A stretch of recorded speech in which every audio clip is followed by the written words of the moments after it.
Olá, queridos ouvintes, tudo bom com vocês? O meu nome é Juliana e está começando mais um programa Jesus por Emmanuel. Hoje daremos prosseguimento ao estudo do livro Caminho, Verdade e Vida, onde Emmanuel, por meio da psicografia de Chico Xavier, tece importantes reflexões sobre a passagem do Evangelho de Jesus. O tema a ser tratado hoje é do capítulo 13, intitulado Que é a carne? Então, vamos à leitura. Se vivemos em espírito, andemos também em espírito. Paulo, Gálatas, capítulo 5, versículo 25. Quase sempre, quando se fala em espiritualidade, apresentam-se muitas pessoas que se queixam das exigências da carne. É verdade que os apóstolos muitas vezes falaram de concupiscências da carne, de seus criminosos impulsos e nocivos desejos. Nós mesmos, frequentemente, nos sentimos na necessidade de aproveitar o símbolo para tornar mais acessível as lições do Evangelho. O próprio Mestre figurou que o espírito, como elemento divino, é forte, mas que a carne, como expressão humana, é fraca. Entretanto, que é a carne? Cada personalidade espiritual tem o seu corpo fluídico, e ainda não percebestes, porventura, que a carne é um composto de fluidos condensados? Naturalmente, esses fluidos, em se reunindo, obedecerão aos imperativos da existência terrestre, no que designais por lei de hereditariedade. Mas esse conjunto é passivo e não determina por si. Podemos figurá-lo como casa terrestre, dentro da qual o espírito é dirigente, habitação essa que tomará as características boas ou más de seu possuidor. Quando falamos em pecados da carne, podemos traduzir a expressão por faltas devidas à condição inferior do homem espiritual sobre o planeta. Os desejos aviltantes, os impulsos deprimentes, a ingratidão, a má-fé, o traço do traidor nunca foram da carne. É preciso se instale no homem a compreensão de sua necessidade de autodomínio, acordando-lhe as faculdades de disciplinador e renovador de si mesmo em Jesus Cristo. Um dos maiores absurdos de alguns discípulos é atribuir ao conjunto de células passivas que servem ao homem a paternidade dos crimes e desvios da terra, quando sabemos que tudo precede do espírito. Acredito que todos já ouviram essa expressão, né? A carne é fraca. E o próprio Emmanuel, no texto, né, ele assevera que isso é essa frase, ela é uma frase falada pelo próprio Jesus, né? Dentro do seu evangelho, ele diz em Mateus capítulo 26, versículo 41, o seguinte: vigiem e orem para que não caiam em tentação. O espírito está pronto, mas a carne é fraca. O que Jesus quis dizer com a carne é fraca, né? Que mensagem foi essa que ele quis passar pra gente? Ele quis dizer que a gente tem que transferir para a carne as responsabilidades, né, das nossas atitudes. E aí Emmanuel, ele vem, né, com palavras robustas e carregadas de significado. A gente vai fazer agora os apontamentos. Então ele vem explicar que a carne, né, ela é o que? Ela é matéria, né?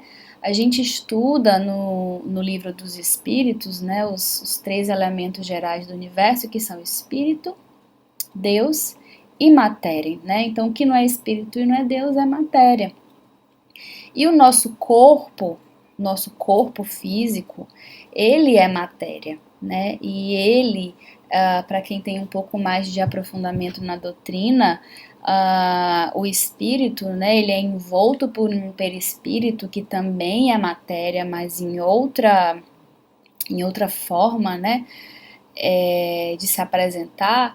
E é através do perispírito que se transmite para o corpo físico todos os comandos, né, do espírito, todos os vícios, todos os, como Jesus mais, né, como Jesus não, como Emmanuel veio asseverar aqui pra gente, dos impulsos, né, dos impulsos criminosos, dos nocivos desejos. Gostaria de trazer para vocês, queridos ouvintes, uma contribuição de Allan Kardec na obra O Céu e o Inferno, tá? Nesse sentido, da gente direcionar para a carne, né, a responsabilidade dos nossos atos, ele tece o seguinte comentário. Pode-se, portanto, admitir que o temperamento é, pelo menos em parte, determinado pela natureza do espírito. Olha só, a natureza do espírito, que é causa e não efeito. Justificar seus erros pela fraqueza da carne é apenas um subterfúgio para escapar à responsabilidade. Presta atenção. A carne só é fraca porque o espírito é fraco, o que reverte a questão e deixa ao espírito a responsabilidade de todos os atos. Então é mais ou menos nesse sentido, né? A gente rompe essa dicotomia espírito e corpo, né? Mostrando que, de certa forma, a realidade concreta nos molda e nós a moldamos, né?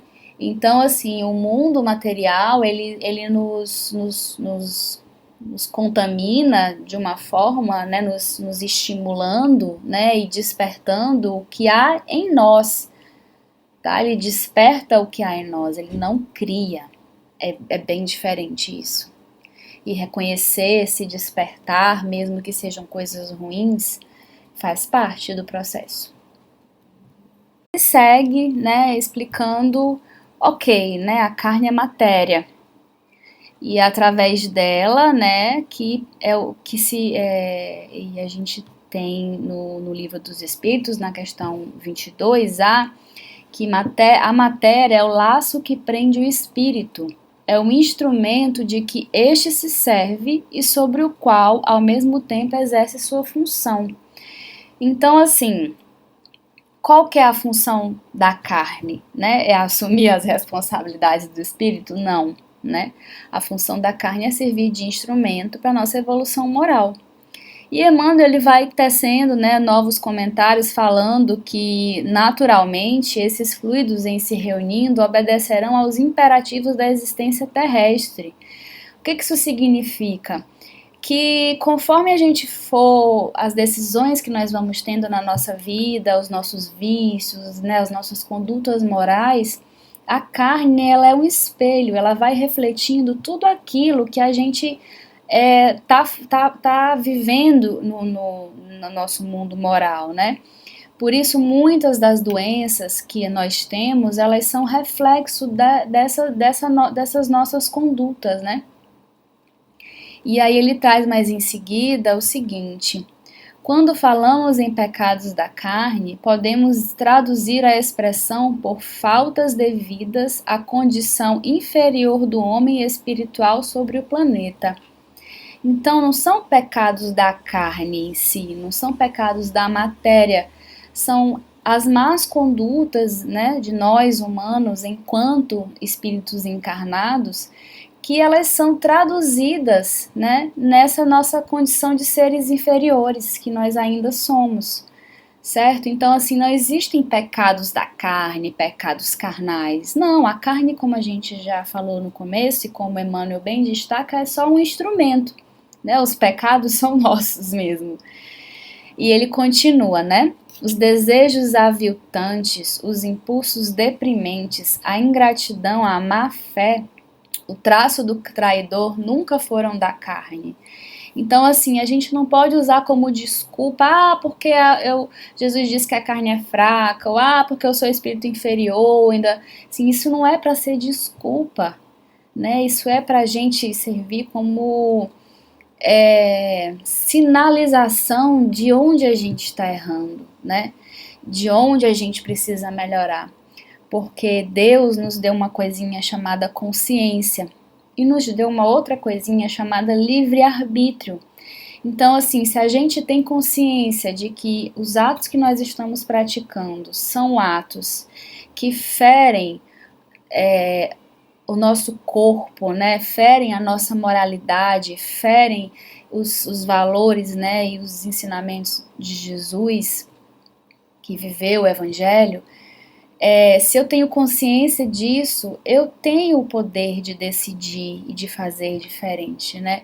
Então, assim, eu não posso dizer que, porque eu tô num planeta de provas e expiação, porque eu tô envolvido em energias, né, inferiores, eu também tenho a minha responsabilidade. Eu também tenho que lembrar que eu sou centelha divina. Eu tenho dentro de mim todas as potencialidades possíveis para eu ser um espírito de luz, um espírito evoluído, né? E basta que eu tenha esse despertar. E Emmanuel continua: é preciso se instale no homem a compreensão de sua necessidade de autodomínio, acordando-lhe as faculdades de disciplinador e renovador de si mesmo em Jesus Cristo. É isso que a gente está falando agora, essa necessidade da gente assumir o comando da nossa vida, assumir o comando da nossa encarnação, né? Não ficar terceirizando responsabilidade, dizendo, é porque o meu pai isso, porque minha mãe aquilo, porque meu vizinho aquele outro, porque meu marido, porque minha esposa.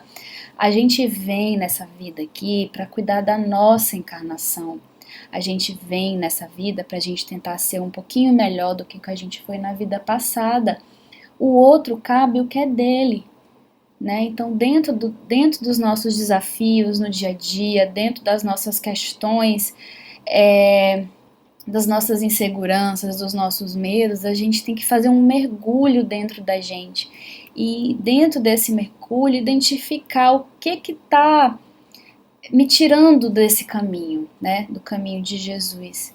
E aí Emmanuel conclui dizendo que um dos maiores absurdos de alguns discípulos é atribuir ao conjunto de células passivas que servem ao homem a paternidade dos crimes e desvios da terra, quando sabemos que tudo procede do espírito. Então é uma leviandade a gente ter consciência que nós somos espíritos eternos, que a nossa matéria, que a nossa carne, que o nosso corpo físico, ele é apenas um objeto de comando do nosso espírito. Então, assim, é uma leviandade eu atribuir a esse conjunto de células as responsabilidades das minhas decisões. Então, meus queridos ouvintes, que nós, quando tivermos contato com esse tipo de pensamento, quando nós queiramos justificar as nossas atitudes por questões materiais, é porque é tentador, né? A beleza é tentadora, porque a riqueza é tentadora, porque o mundo, né, ele oferece muitas coisas que acabam nos atraindo. Ok, realmente são tentadores, mas é tentador por quê? Porque eu não me fortaleci moralmente, porque eu não me estabeleci dentro, não estou balizando a minha vida dentro do Evangelho de Jesus.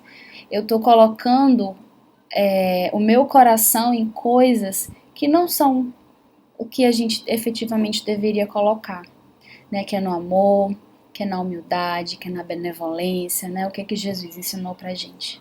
Então, meus amigos, era essa a mensagem que eu queria passar para todos vocês. Espero que vocês tenham gostado. E amanhã nós estudaremos o capítulo 14, Paz para Todos.